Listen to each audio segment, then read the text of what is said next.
My dear listener, my dear viewer, I greet you in the mighty name of Jesus, and I believe that the Lord has taken good care of you wherever you are. Welcome to this broadcast in the mighty name of Jesus, and I believe we are going to be blessed and our lives are going to be so much uplifted. Our faith is going to be so much uplifted as we listen to this broadcast in Jesus' mighty name. Today I want to read from the book of Deuteronomy chapter 8 from verses 11 to 20. The book of Deuteronomy chapter 8 from verses 11 to 20.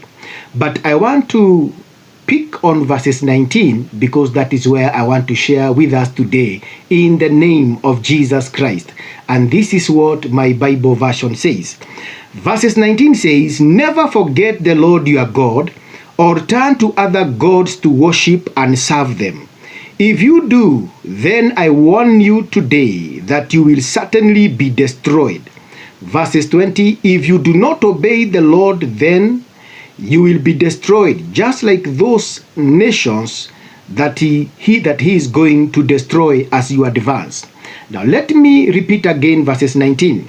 It says, my dear viewers, never forget the Lord your God, or turn to other gods to worship and serve them.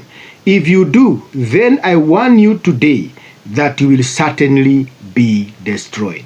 My dear listener, my dear viewers from around the world, from around the globe, today I want to talk on a subject entitled Refusing to Forget Our God.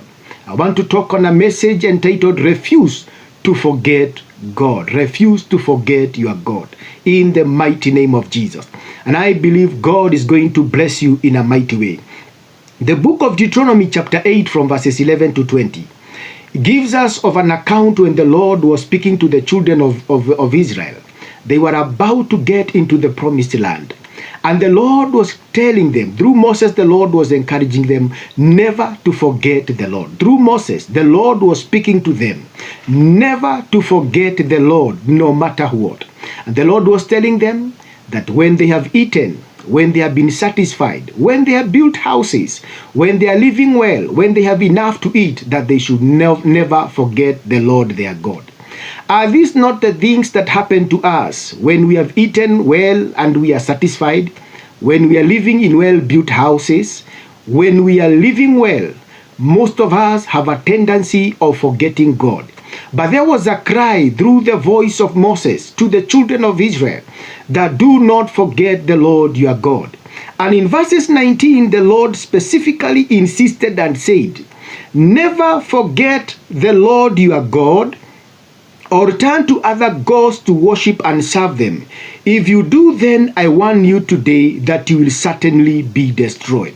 It is like the Lord could foresee that these people were likely to forget him after they were blessed and after everything to do with them was looking good and was looking wonderful.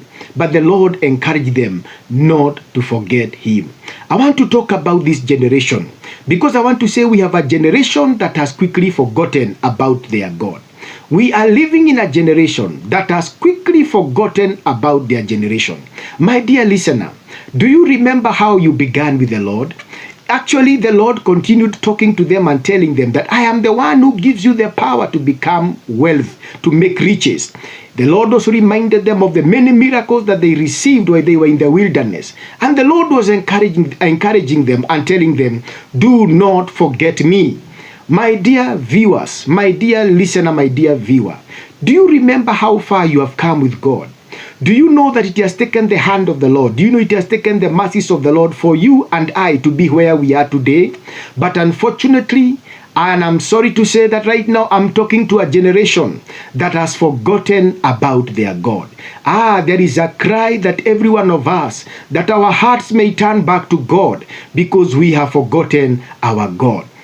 I want to tell you, my dear listener, though we claim to worship one God, but I think the God we worship differs from one person to another.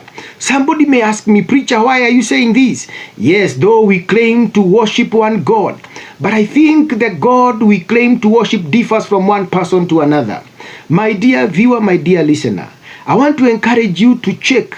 I want to encourage you to confirm the God who your neighbor and your friends claim to worship, whether he is the same God whether he's the same God with the God you claim to worship.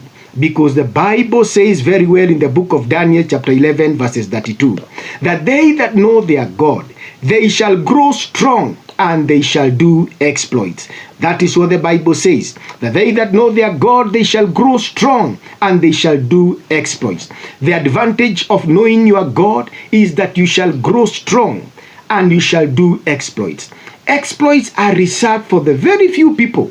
Exploits in this life, exploits in the kingdom, they are reserved for very few people, they that know their God. I want to ask you, my dear viewer, wherever you are, do you know your God? The Bible says in the book of Daniel chapter 11 verses 32, that they that know their God, they shall grow strong and they shall do exploits. Are you growing strong?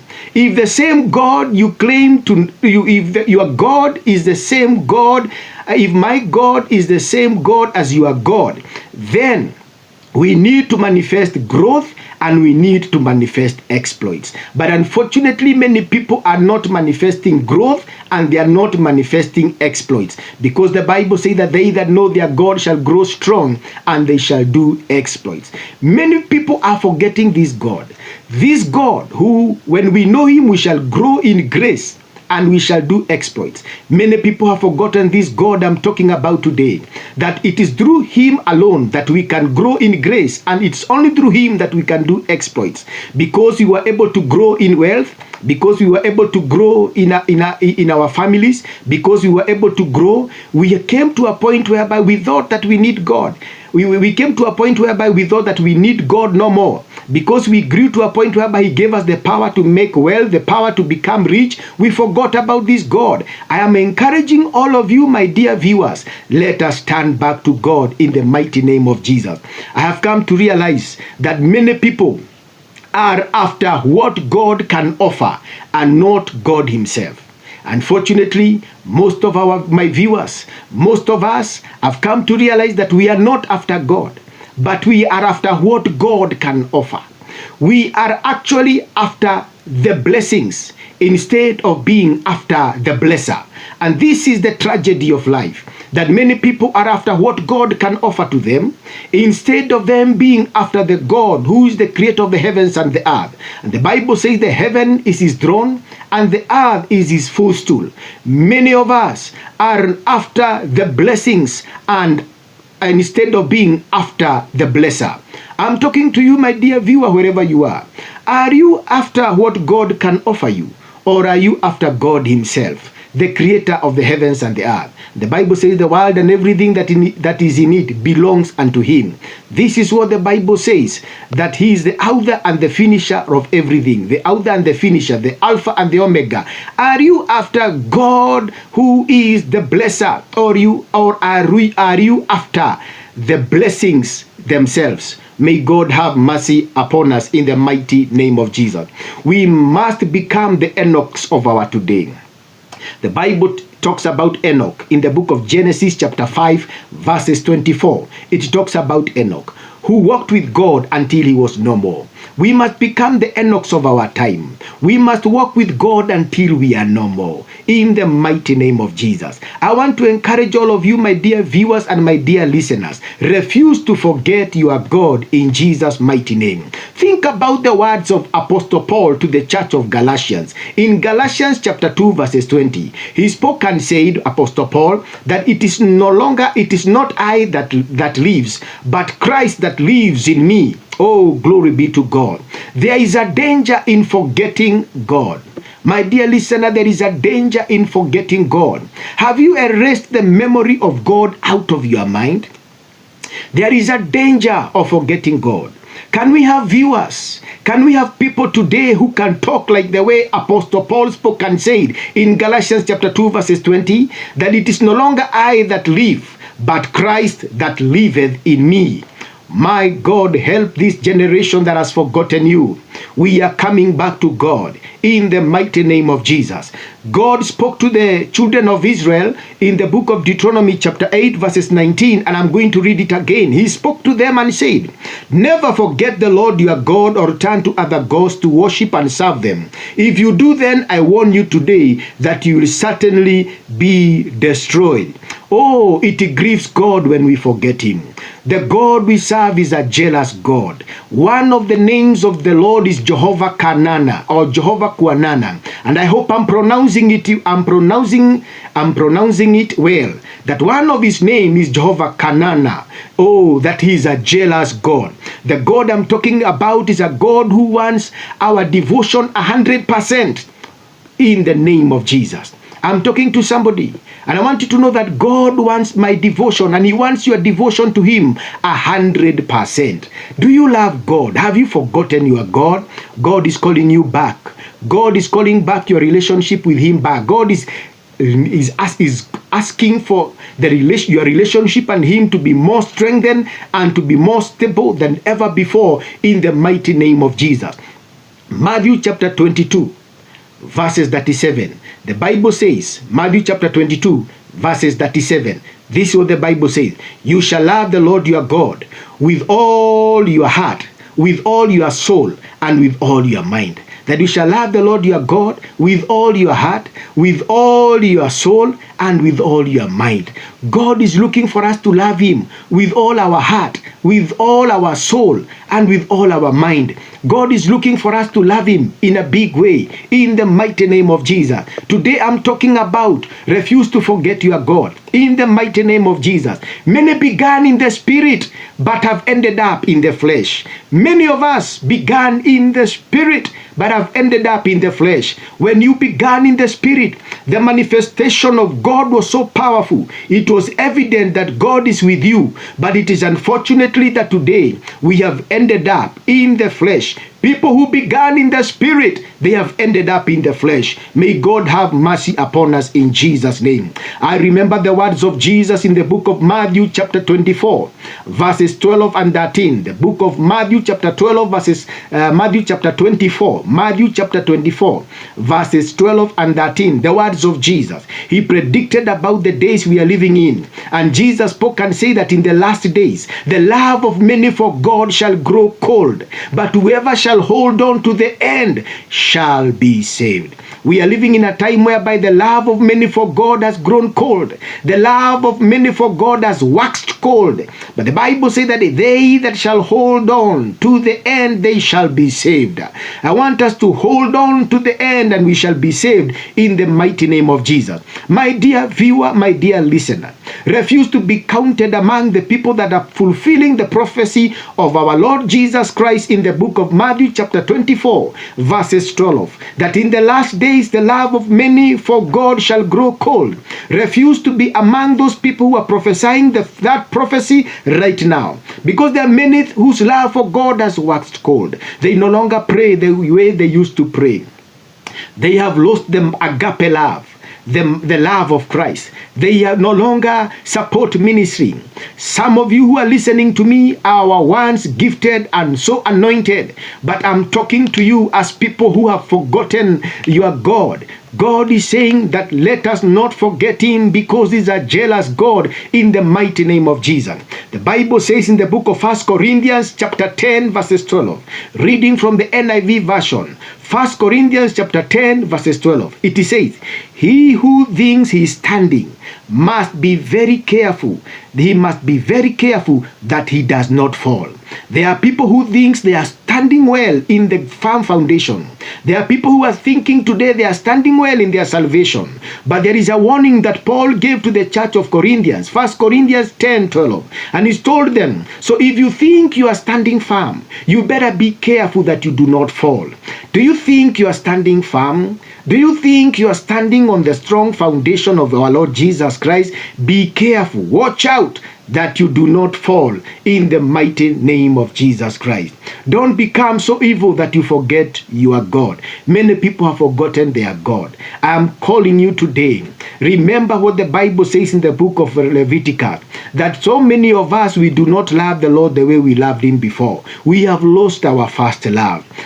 We have lost our first love. I pray that today we may get back to God. Forgetting our God, forgetting your God, my dear viewer, my dear listener, forgetting your God is to backslide. Forgetting your God is to backslide. Many people have backslidden by the act of just forgetting their God. God is calling you back home. I'm just being reminded about the story of the prodigal son. How the prodigal son, when he had left everything and pondered and made waste of everything, that every inheritance he had received from his father. The Bible says he ate with the pigs. He had spent everything with the prostitutes. But a time came, and after much struggle, he remembered his father and said that he came back to his senses. The Bible actually says he came back to his senses, and he said, in my father's house, are there not slaves, are there no workers? And we were eating and drinking well. He came back to his senses. I am praying right now in the mighty name of Jesus. Every listener, every viewer, all my viewers and all my listeners, may you come back to your senses in Jesus' mighty name. Forgetting God is to backslide. I pray that we may come back to our senses. I pray that we may come back to our senses in the mighty name of Jesus. Many have turned back to other small gods. Actually, reading again, verses 19 says, never forget the Lord your God, or turn to other gods to worship and serve them. If you do, then I warn you today that you will certainly be destroyed. God is calling us not to forget him, because when we forget God, there is a tendency, or there is a likelihood of worshiping other gods. This is what the Bible says. God was warning the children of Israel through the writer of Deuteronomy chapter 8, and I believe it is Moses, and he was telling them, do not forget the Lord your God, and do not turn to other gods to serve them and to worship them. Many people have turned to other small gods. When I'm talking other gods, they are gods with a small g, not the capital G, small gods. Many people have turned to other small gods, and they are serving them and they are worshiping them. I am being reminded about the 10 commandments. When the Lord gave out the 10 commandments, and he said, you shall worship no any other God apart from me, Jehovah God. Many people have turned to other gods. You are listening to me. You are watching this broadcast. You have turned to worship other gods, other small gods with a small capital G, other small gods. God is calling you back home. God is calling you back home. He is a loving God. He is a forgiving God. He says in his word that even though we have fallen short, or even in the Bible he says in his word that if we confess our sins and give them up, he shall keep his word and do what is right. He shall forgive us our sins and cleanse us from all our wrongdoing. We serve a merciful God. What could it be that took the place of God? What could it be that you allowed to come between you and God? Because when you see a broken relationship, there must be a third person who has been given an allowance to step in between people who are friends. What is it that you allowed to step in between you and God? The Bible says whoever is a friend of this world is an enemy of God. And whoever is an enemy of this world is a friend of God. Today I'm calling people to become friends, bona fide friends of God, to become real friends to our Jehovah God in Jesus' mighty name. Where is your allegiance? Where is your allegiance? Where is your allegiance? Is your allegiance in small gods that have no eyes, that have no ears, that have no mouth? God, small gods that cannot come to our deliverance? Or is your allegiance in our Jehovah God, the creator of the heavens and earth, who when we call unto him, he answers with fire? Let me pray with you, my dear viewers, wherever you are, in the mighty name of Jesus. Heavenly Father, I'm praying for all my viewers and all my listeners through this broadcast in the mighty name of Jesus. And I'm praying that people may turn back to you tonight or today, whichever time these people are receiving the broadcast. I pray that today people may turn back to you in the name of Jesus. Those who have forgotten you, God, I declare that today they are going to be restored back to you in Jesus' Jesus' name. Whatever stole your love for God, I rebuke it in the name of Jesus. I rebuke every bondage. I rebuke every form of demonic bondage. I rebuke every form of slavery in your life in the mighty name of Jesus. I loose you from the powers of darkness. I loose you from demonic powers now in Jesus' name. I call you back to the kingdom. I pray that you may hunger and thirst for God in the mighty name of Jesus. In the mighty name of Jesus. God bless you, my dear listeners. We love you and we are praying for you. Let us meet in our next broadcast in Jesus' name. Shalom, shalom.